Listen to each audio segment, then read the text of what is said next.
everyone. Double thanks for braving the rain. It is not fun out there, but there's nothing that people love to do on a Thursday night than come to another classroom and listen to someone talk, so thank you. So I was asked to speak on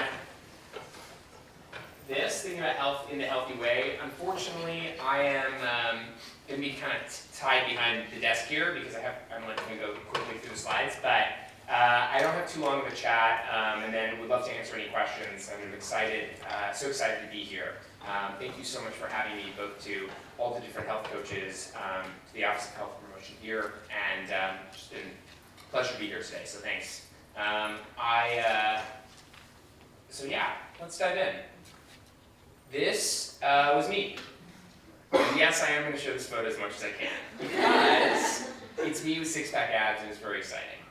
However, the story that I'm going to share today is that this is not, to me, the pinnacle of health success.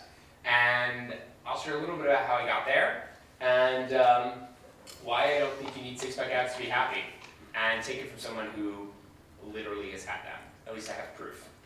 Shiny, shaving chest.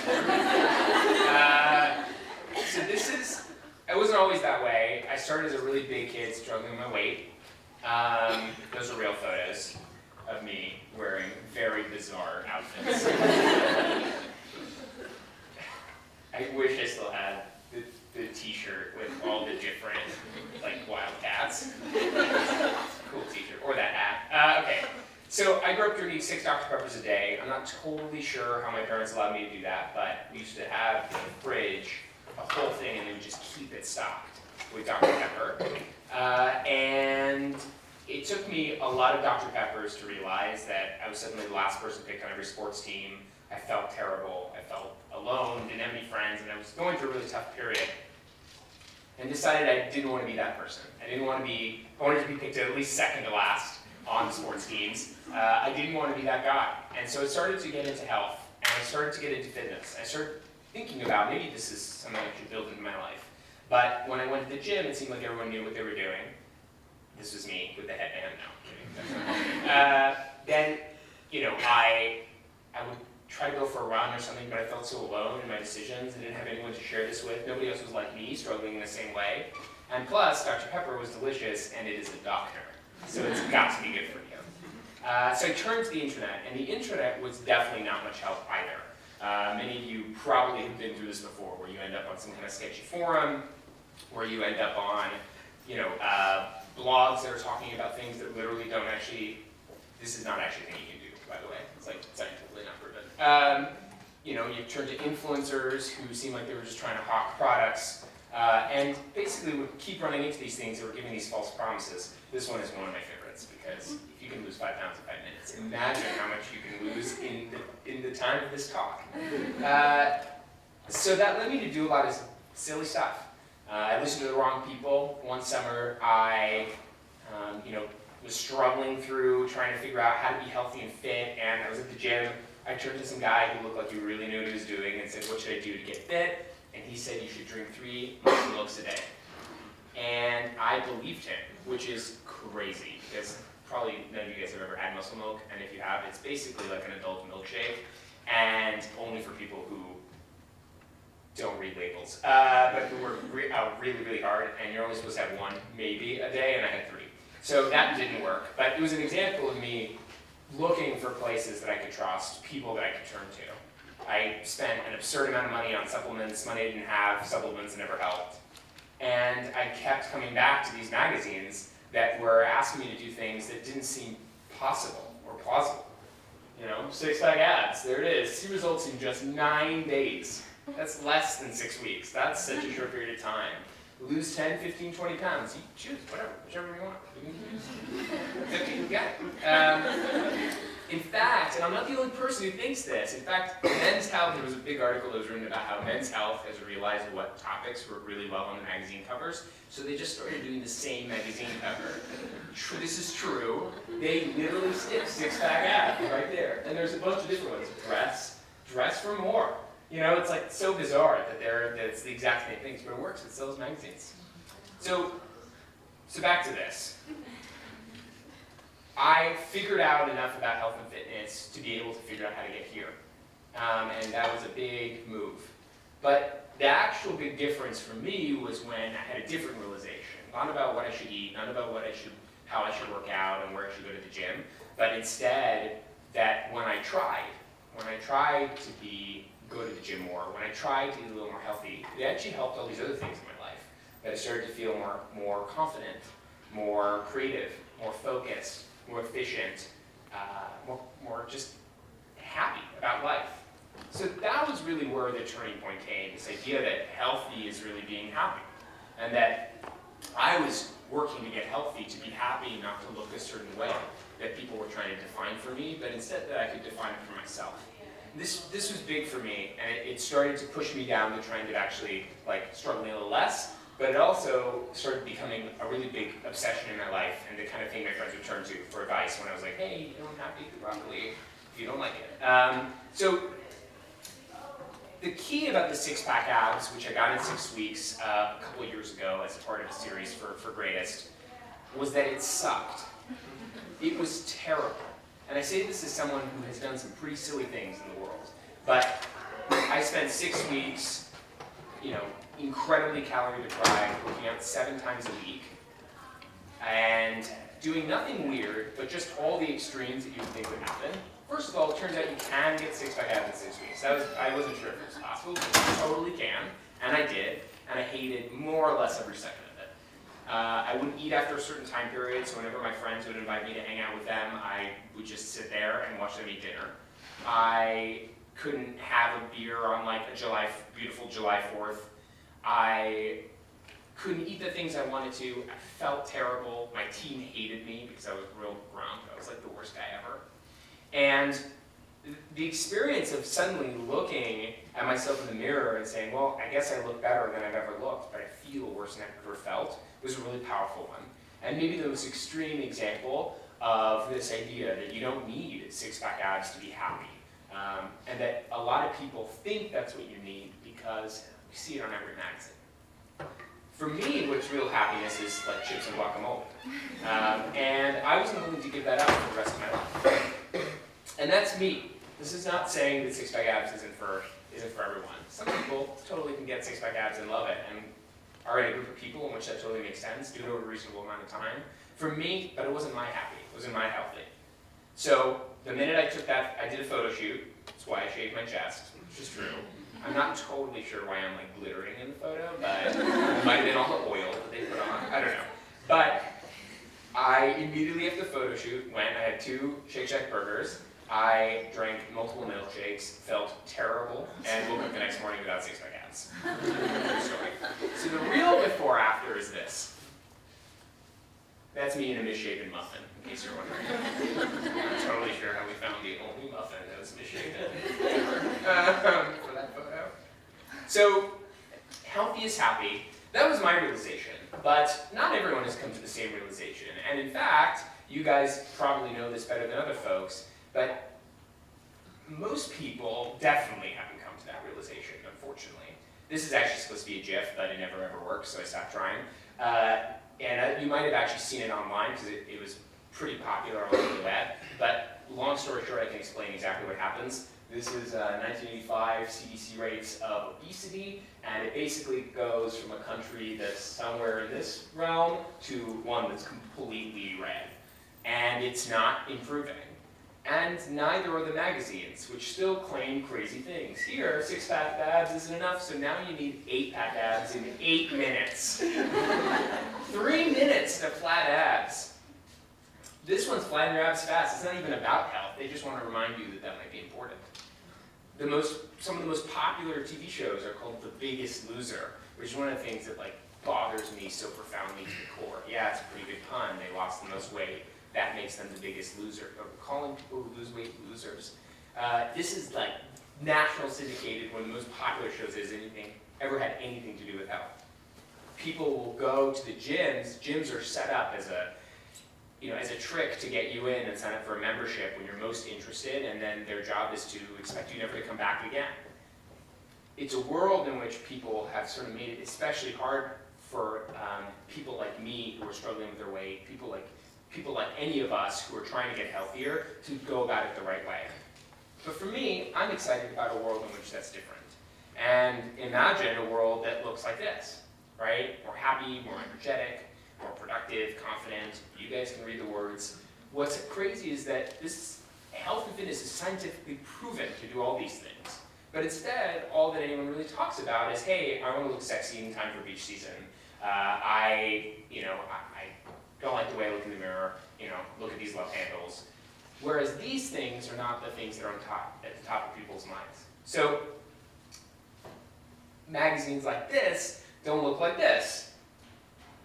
So how to lose 5 pounds in 5 minutes versus 67 science-backed ways to lose weight. Now, it's still packaged in a way that's fun and friendly and shareable, but it's profoundly different, it's science-backed, and it's not telling people how to feel or making them feel bad about themselves. And so that's why I started Greatest, because I felt like there wasn't a place for me to turn. That everywhere I was going to wasn't really on my side, was really trying to sell me something or sell one-sided way of looking at life. I felt like no one was championing me. Like I was saying, letting me define what health should look like for myself. And it blew my mind that no one had built this. How come no one had built this for our generation? How come no one had said, hey, we're going to create a health brand you actually love and believe is your friend in the process? So that's, obsessed with this, I started Greatest. I was like, all right, well, if no one's going to do it, I may as well. And this is what it looks like. It's not the monitor. It's actually what's inside the monitor. And our mission is to help the world think of health in a healthy way. And that sounds like a lot of words, and we say health multiple times, but it really ties into the conversation we've just been having, or the talk that I've just been giving. We haven't really been having a conversation, but this discussion around, what if health is about more than just the way that our body looks, but is instead about how our body feels. So how do we do that? Well, some of you know, some of you might be familiar with the site. For those of you that don't, basically what we do is we have amazing writers, people who are a lot like you, but a little further along, take the best information, every fact cited by a scientific study from PubMed, every article approved by at least 2 experts, and turn that into fun, friendly, actionable, shareable pieces of content. We write stuff like this, 31 healthy and portable high-protein snacks, which has a lot of views. These are some of our most popular hits. This one's been seen like nearly 5 million times. 50 bodyweight exercises you can do anywhere. How to become a morning person, which has been shared over 500,000 times. 60 awesome ways to spice up boring chicken breasts. You can see we like the long lists, and people share it with others. And that has led to some pretty big success for us. So I started Greatest 3.5 years ago. During that time, we've been the fastest growing site in the space, to my knowledge, and continue to be. We've grown extremely fast and now reach nearly 6 million people every single month, mostly 18 to 34-year-olds. People are big fans of us. We just won this year the Webby for the best lifestyle site on the internet. We have a lot of cool, impressive sounding partners, everyone from USA Today, Washington Post, to Lululemon. And that's Greatest. But what are we ultimately trying to do? And the honest answer is, we believe that being healthy doesn't have to suck. And that's the story that we want to spread. And there's a really deep reason for it. It's not just because we want to say, oh, hey, don't worry about it so much.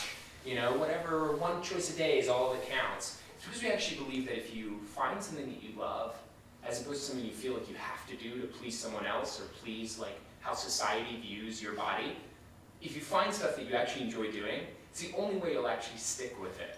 And that, I think, is the most powerful message that almost nobody's actually sharing, which is if I actually like broccoli and eat it all the time, then I'm going to keep eating it.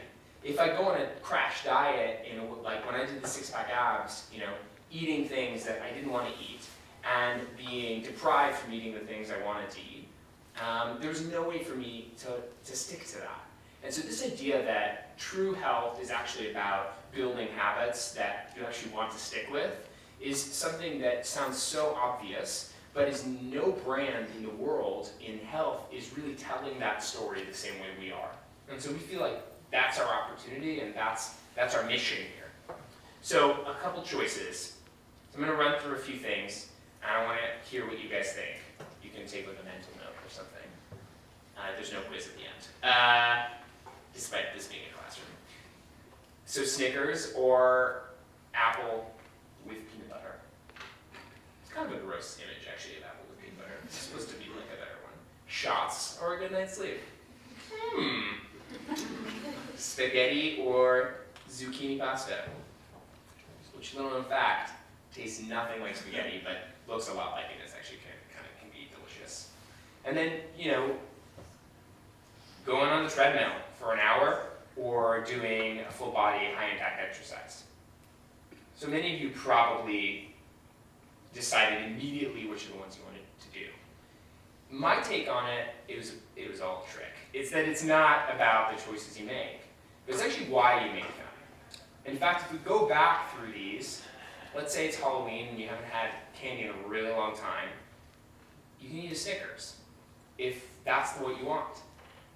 If you're celebrating, like I'm not endorsing taking too many shots, but maybe a shot is the thing that you want. And maybe you actually really like zucchini pasta, right? Or maybe you really once in a while love a good bowl of spaghetti, and you know what, like you're training for a marathon, so you deserve it. And maybe you love to run. Like I don't love running. It blows my mind that people jump on the treadmill and spend hours in like steady, slow cardio, which is like not proven to be the most effective way to work out. But if I loved running, who cares? Hey, of course I would do that. It's amazing. And sometimes you can't go and run outside. So this idea that it's not about the choices you make, but why you make them is why we're doing what we're doing. And spreading that message is ultimately, I think, the healthiest way to think about health. And it allows, when you're sitting at the dinner table or at lunch with your friends and someone leans over and goes, oh yeah, get in a salad, trying to lose weight. It changes that. It's like, no, actually I like salads. Or, oh, I'm going so crazy, I'm having another cupcake. And somebody going, oh, a lot of cupcakes you're eating. You'd be like, I actually love cupcakes. And these homemade cupcakes that you made for me are amazing. So ultimately, I believe the world is changing. And McDonald's is talking about, yeah, that was amazing, right? Could you imagine eating and accidentally doing this? That was not me. That's not my apple. McDonald's is literally promoting healthier options, and the big fast food chains are literally changing their offerings to appeal to, by the way, healthy-minded millennials. Dr. Oz being called out in front of Congress for talking about things as miracle cures that clearly are not. Last year, the most popular category of videos watching up were body positive videos around body image. Whether it's the Dove ad or something like that. It's powerful, right? It's people watching things because it resonates with them. So I think the future is bright, and I think it's changing. I think we're just at the very beginning of a really big change. I think like you guys here, the efforts that are happening here at the Office of Health Promotion, I'd like to think Greatest is a part of that change. There's a change is happening, and it is slowly going to be reflected in both the places you go and the things that you can purchase, and the way people are talking about health. Whether it's like celebs talking about their diets, or whether it's the magazines that you purchase or don't purchase. And so, in my opinion, we're just at the front of the wave. And the key is that it's not good enough to just ride the wave. It's not good enough to ride the wave. We got to do it together. And it takes everybody reminding people that it's actually about thinking about it in this healthy way. Well, slipping. So, I mean, if they can do that, we could probably change the way people think about health, am I right? So a greatest is someone who chooses healthy because they want to. And in our minds, it's a noun for something that's never existed before, which is that there's a space between a couch potato, which is someone who doesn't really do anything, and the slob that you kind of see on TV always is like, oh, think unhappy and whatever. And then the other side is an athlete. And for a long time, no one has said that it's okay to be in the middle, right? A greatest is someone like that who's just trying. And trying because they want to try, making choices because they're the choices they want to make. And that, to me, is the really big difference. So that's what we're doing at Greatest. That's why we're called Greatest, obviously, and why we spell it with an IST. And it's what we're trying to accomplish ultimately on a really big scale. Hopefully media being just the very start of that. So if you've made a choice today, or are going to make a choice today, or make a choice at any time, where you're making a healthy choice or an unhealthy choice because you want to, and because it's what you want, then use this hashtag. We're also at Greens on Twitter. And start pushing your friends and maybe catching them when they're talking about health in the way that they have been talked to for a long time, to think twice about it. And maybe not make fun of the person for getting the salad, but instead celebrate the fact that every now and then you actually like Sprite or whatever it is. So that's it. I just wanted to give sort of a general overview of what we're trying to accomplish at Greatest and how we tend to view the world, and ask for you guys to join us in helping the world think of health in this healthier way.